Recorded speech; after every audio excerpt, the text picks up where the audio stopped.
Coming up next, join Pooh and his friends as they teach children some simple but important safety tips in Too Smart for Strangers. That sounds great! And now...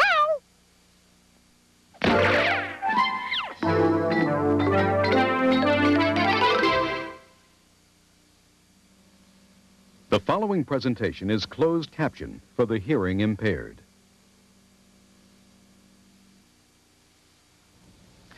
Hello, I'm Sonny Melendrez, and coming up next is a very special program that you parents will want to sit down and watch with your kids.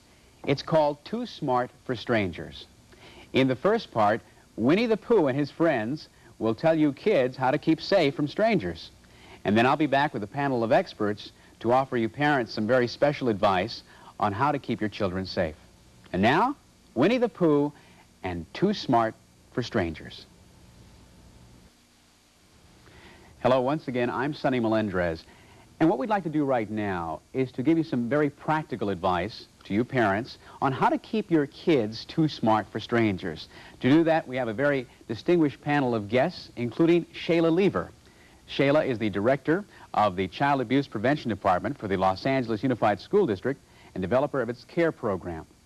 Also with us is Dr. Herschel Swinger, director of the Southern California Child Abuse Prevention Training Center and director of the Family Crisis Center at Children's Institute International. With us also is Detective Gary Lyon, who's been with the Los Angeles Police Department for 17 years and an investigator in its Sexually Exploited Child Unit. And last but certainly not least, Jennifer Fay, who is the author of He Told Me Not to Tell and co-author of the highly acclaimed book, No More Secrets, Protecting Your Child from Sexual Assault. First of all, I want to thank you all for being here. And let me direct my first question to you, Herschel. What is fundamental in protecting our child? Generally, the most fundamental thing is communication. Specifically under communication, though, you need certain specific times that you're going to be with your children. There are games that you can play that can enhance their self-esteem. Be aware of differences in the way they're behaving, how they're relating, maybe lose their appetite or seem unwilling to play or tearful, or very specific kinds of places and times to talk with them. Always think in terms of the child being a human being that should be respected and someone that has something to say that you must listen to. So respect, I guess, is a big word here in getting that across. Jennifer, you, in your books, certainly have offered tips on how to communicate with your child. How do you gain that respect from the child? How can you, are there any things that you would offer in that area? I think a lot of parents tell me that they feel so uncomfortable about this topic that they can't bring it up. Maybe they'll do it wrong. I'll say something wrong and terrify my child. Know that talking with your child is the most important thing that you can do. Worry more about your attitude than actually about your words. They need to see that you're comfortable with this topic, and therefore they can come to you on this topic. One of the best things you can do is give them permission to say no to adults. And a lot of parents think that if they give kids that permission, they'll say no to everything. Well, it's important to give them that permission so that they can do it when they need to, and kids can distinguish the difference. Now, what do you mean permission to say no? Permission to say no to adults. Generally, we don't give kids that permission. Little kids looking up to great big tall adults don't often object to what we are telling them to do. So it's important to let them know that in some circumstances, to some behaviors, to some people, I want you to say no. Jennifer, it's a good idea to set up like a game with your child where you're actually practicing what you're telling them? Yes, very important. It's hard for little kids to say no, and they do need practice. So you might help them practice in little ways so that if it does come to the time that they need to say no to an adult, they have some practice. You might, for instance, ask your child if you could borrow the new pencil that they bought last week and have your child say no to you and do it that way. So that the child gets the idea of the thing, because of course they have to have the practice of doing it. And so each time that they do that. And the feeling. It gives them a very big sense of power to say no to an adult. And that's part of what we're talking about. Kids who have the sense that they can take care of themselves. Yes. It also gives the parents something specific to do with their children. What if this happened? What if someone approached you? What if someone asked you to do something that made you uncomfortable? And I cannot emphasize that element of respect enough. We tend as parents to give blanket rules to children, respect all adults. And I think what's more important is to teach children that respect is reciprocal, that we should respect not just adults, but big people, little people, if we are given respect. Some adults don't deserve respect, and that's really the issue with saying no. I feel that sometimes parents feel a certain fear about this. They certainly don't want to pass that fear along to the child. How do you get around that? One of the important things of the role-playing is the parent is also role-playing as well. And as they look at it and think about it and interact with the child, I think that they put it in the context of a variety of different safety issues, and they cover it more that way. So the parent can also play the part of the child? Yes. And not be afraid and do it that way. And the kid, of course, picks up on that and knows how they're supposed to act in a particular situation. Very good way. Great. Some parents also feel that to talk to children about possible molestation is going to harden them and take away their innocence, and they want to protect them, which is certainly understandable. We want to keep our children as innocent as long as possible. But the only one that this kind of lack of information protects is the perpetrator.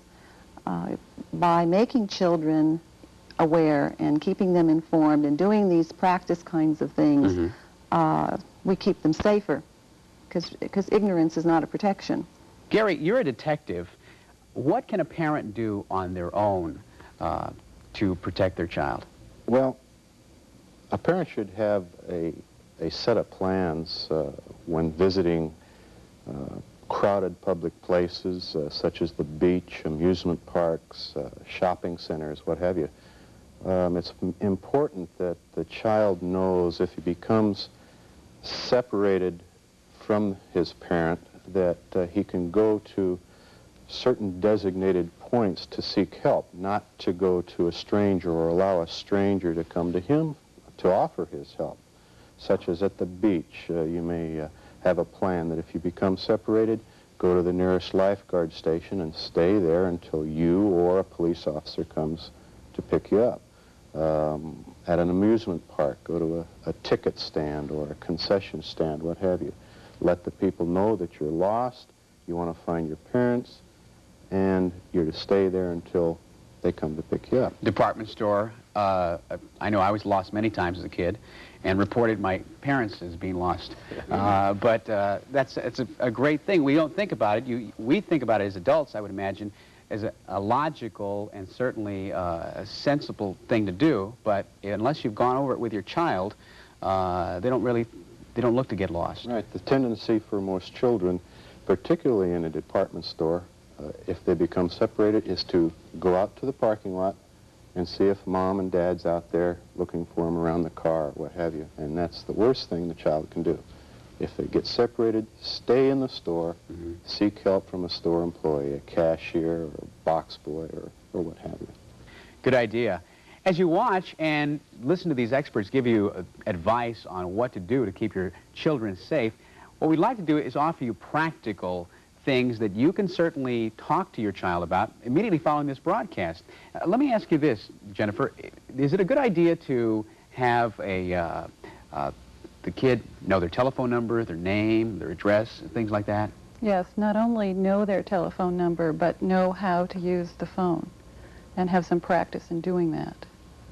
And a practical idea is to don't put the child's name on their clothing.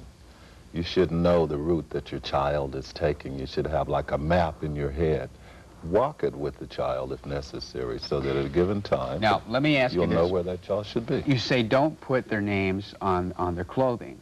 Lots of times for purposes of, let's say, gym or whatever, is that still not a good idea? It's just not a good idea because a stranger could use that, and it has been used many times. So at school, perhaps there's something that could be worked out at school, but by the time you reach gym age, I think that that's a whole different thing anyway.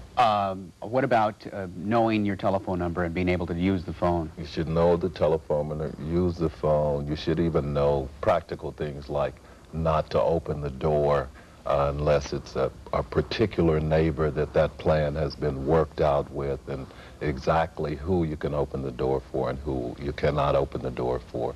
Just very practical kinds of not giving people entree to a child that doesn't know them. Well, that was certainly covered by Winnie the Pooh and his friends. I'd like to touch on what parents can do with their children in the area of teaching them safety in this matter. Well, certainly parents should teach children the correct anatomical names for body parts. We call elbows elbows and noses noses, but by referring to the private parts on our bodies, it automatically, by referring to the private parts on our bodies with other names, it automatically makes children feel that there's something wrong there, there's something uncomfortable. If parents are uncomfortable themselves talking specifically about body parts, using correct names, then it's all right as long as the communication is established and both child and parent know what is being referred to. Ideally, though, we will call all body parts by their correct names. Another thing that a parent can do is provide a child with what we call magic money, maybe marking it with nail polish, something that will identify it so the child does not spend it, and it's always there in case of emergency to make a phone call, or maybe even take a bus home if necessary, depending on the age of the child. So, you know, we have our M money, which is MAD, and this is the magic money for the child, and children have used that money in emergency. Gary, you know, a child is taught to respect a policeman, and certainly an authority figure and someone who can help in a matter like this. But I think sometimes children may be afraid to go up to a policeman. How can we help in making our children a little bit more comfortable should they have to go up to a police officer? Well, that goes back to communication. You just have to sit down with your child and let them know and understand that in an emergency situation, such as being lost or what have you, that a policeman is probably one of the most important people they can contact at that given time. The same goes for a school teacher or what have you. If they have an emergency that they have to talk to somebody about, a policeman, school teacher, minister, what have you, is the person to contact and talk to them about. Let's go to what happens if something happens, something does take place. Where do you go from there? Your child has confronted you and told you about an incident that took place. What does a parent do? It's difficult, but try to stay calm. Be as calm as you can and try to be reassuring to the child. And you can do that by listening carefully and respecting their feelings about what happened. It's important to let them know that they are not at fault, no matter what they did. In fact, if they were breaking one of our safety rules at the time, it's important to separate out their responsibility for breaking that rule from the incident. Let the child know that you're sorry that it happened and you're going to do the best that you can to protect them, and that may involve seeking help of some kind. You may want to contact the police. You may want to find a support group of other parents. You may ask the child if there is information, for instance, if they were approached by a stranger, any kind of identifying information that they have. You know, in talking with your child, and of course maybe a lot of you parents are going to be talking about this topic for the first time with your child, it is very possible that this may have already happened.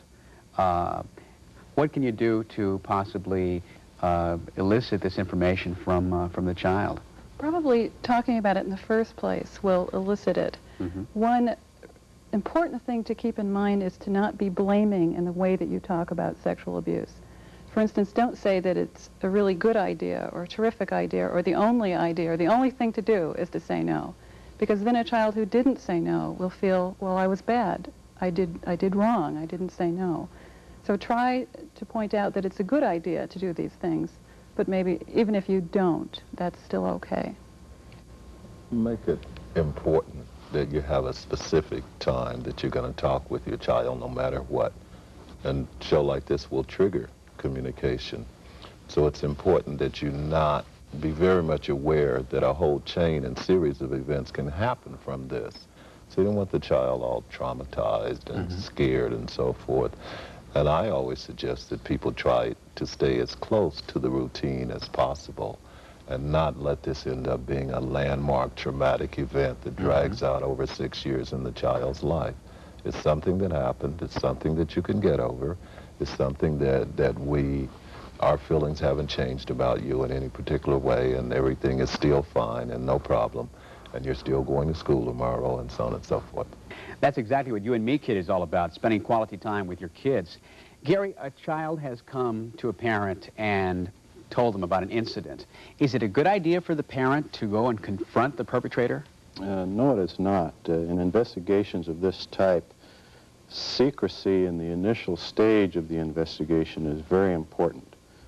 I would ask that if a child comes to you and tells you that they've had an encounter with an individual of this type, to keep it a secret, contact the police, and keep your child, of course, away from this individual.